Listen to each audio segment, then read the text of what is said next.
that was very admirable of him. You know what I mean? And, unfortunately, he went through the fact of having a triple bypass heart surgery and having to have his chest wired back shut and everything, and it hasn't stopped him.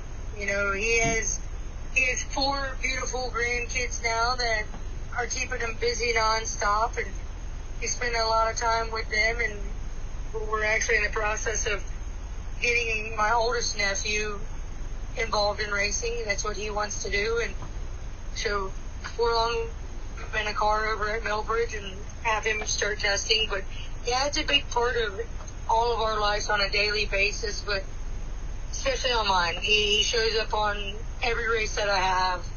He has stood by my side. He's never forced me to race, but he's always been there for me to help me. And so a lot of people don't know yet because we actually hadn't publicized it and released it, but I'm going to go ahead and break the ice here in the news while I'm talking to you since you brought him up. But we are actually going to have Dad race with us in the Grand National Super Series October 4th at Dominion Speedway in Virginia.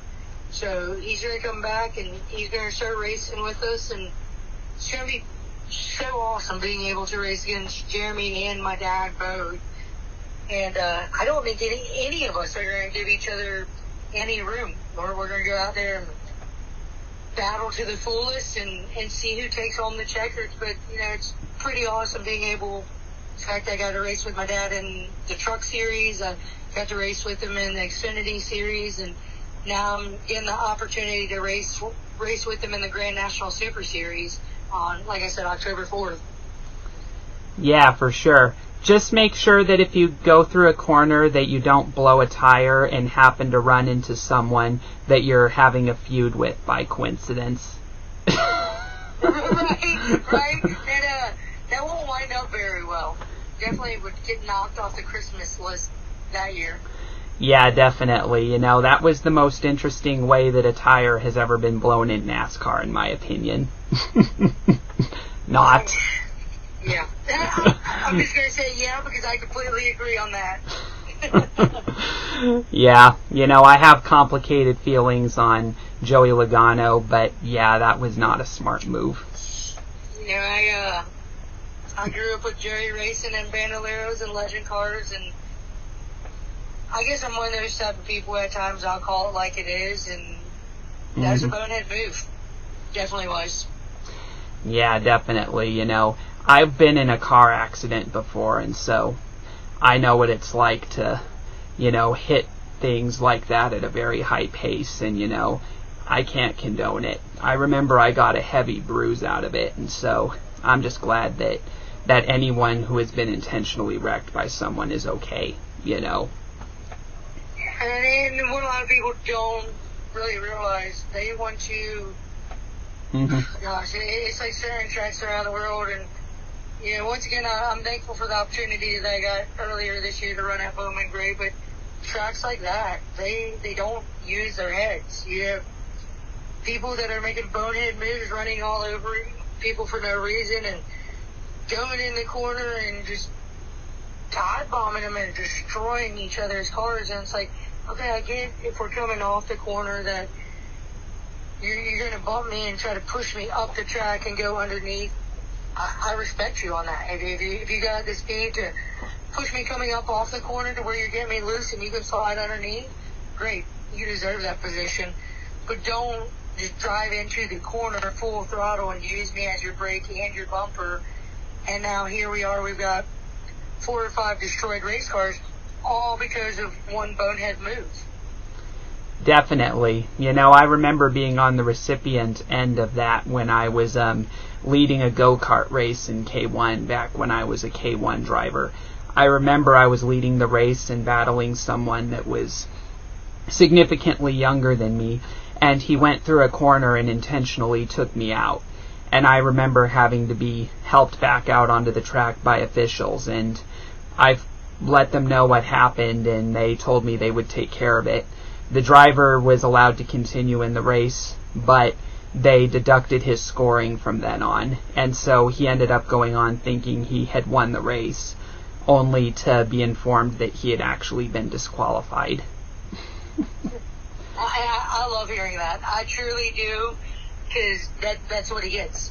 You know, if you're going to intentionally drive someone like that, you know, we'll let you think that you're going to win. We're going to let you stay out there possibly, but it's going to be a big shock to them that they didn't win, and I love it. Like, they definitely shouldn't have. I know for a fact there's a time at Hickory Motor Speedway whenever I was on the inside of Andy Loden, battling for the lead, and me and him both jointly got together, and it's not like one of us ran into each other's bumpers or anything like that. We literally, coming off the corner, both got loose, spun out, and they put only me to the rear.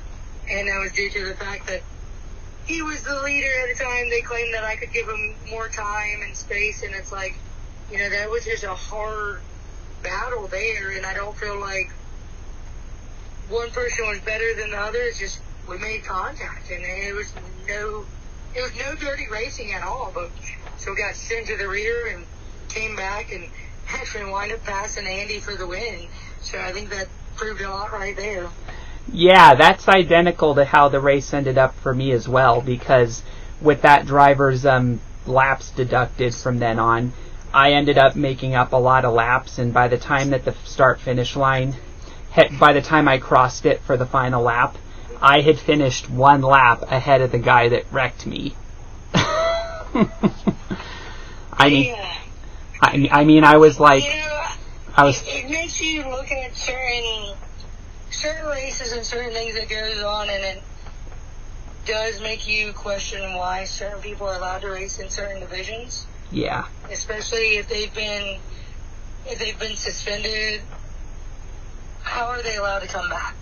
You know, we were at Franklin County last week racing, and I told the guy who was running the track then, they did a great job the way that they diffused the situation. There was the guy that was actually suspended 2 years ago from that track, and they made him do certain certain classes and then come back out and practice so many times before they'd even let him race again. And he wound up proving to him again why he's not allowed to race there. And him and the driver got together, and next thing you know, he's jumping out of his car, throwing his helmet, his steering wheel, trying to fight everyone. And they wind up literally blocking off the entrance in turn 1 and turn 4, so that driver couldn't get back out there on the racetrack, because his main intention was to go out there and wreck the guy and destroy his car,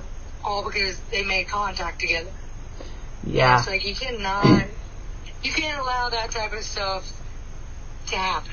And they diffused it properly. When I say they blocked off the track, like they took their rollbacks and everything and blocked them off completely. You know, that's you know, an example, you know, of why there needs to be a lot of testing done. And I think they need to do background checks on these drivers they bring up to make sure that they've done, like, mandatory anger management before they get behind the wheel of a car. You know what I mean? Oh, 100%. And, you know, they drug test us, but it does make you question some of these tracks that doesn't do, like, a sobriety test. You know, it makes you wonder, like you said, the background checks, certain things. There's got to be things that are actually done in the proper way with certain people, because you never know. Yeah, you never know. But one thing that definitely will help long term is when you finally take responsibility for your actions, you know, and stop pointing, you know, fingers at others, and acknowledge that you yourself are responsible for how you react to people racing you on the track. You know what I mean? Oh, 100%. I mean, I get nobody wants to be wrecked. Nobody wants to have their car tore up. But also, like, I feel like if once a driver tries to talk to another driver, all these other people are trying to jump in and it escalates the situation 10 times more, and then here goes the fights, and it's like, all right, crew members and people's significant others and kids, they just need to stay back and let the driver talk. And if they need somewhere to go talk, well, go to whatever series or division you're in, go to the series trailer and sit there with the director and diffuse the situation. Don't try to fight everybody. Don't try to intentionally go back out on the track and destroy somebody's car and put them in harm's way. Nobody deserves to get hurt.